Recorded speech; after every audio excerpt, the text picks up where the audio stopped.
Hello बच्चों, let's read the question. So question में given है कि a charged particle of mass m and charge q is released from rest in uniform electric field E in absence of gravity. Then the path of charged particle will be what? Okay.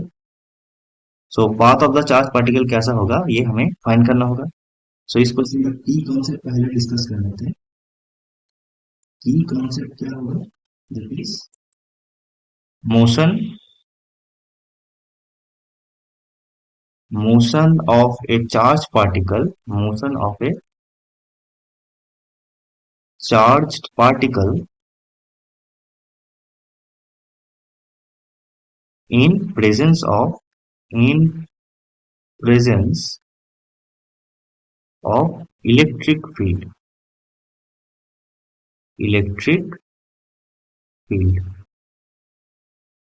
Okay.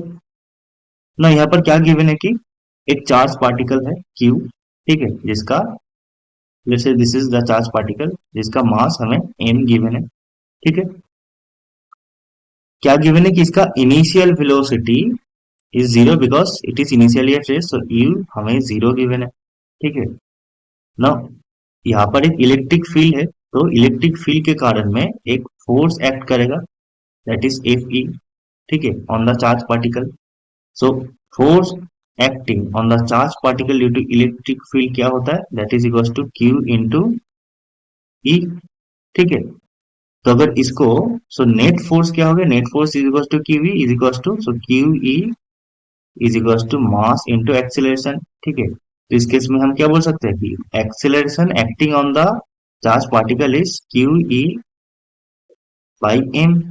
ठीक है ना. यहाँ पर हम A C equal to U T plus half F T square formula लगाएंगे. ठीक है. A C equal to U T plus half of A T square, जहाँ पर A C is displacement, U is initial velocity and A is acceleration. ठीक है. तो यहाँ पर एक्स का एक्स क्या होगा, position. So position of the charge particle क्या हो जाएगा, this equal to zero because initial velocity zero था, plus of half of A that is Q E by M T square. ठीक है. तो यहां से x क्या आया, x is equal to half of Q E by M T square. ठीक है ना. ये किसका इक्वेशन है, this is equation of parabola. ठीक है. This is equation of parabola. Okay. That means the path of charge particle will be parabolic. Okay. So option number C हमारा सही ऑप्शन हो जाएगा. ओके.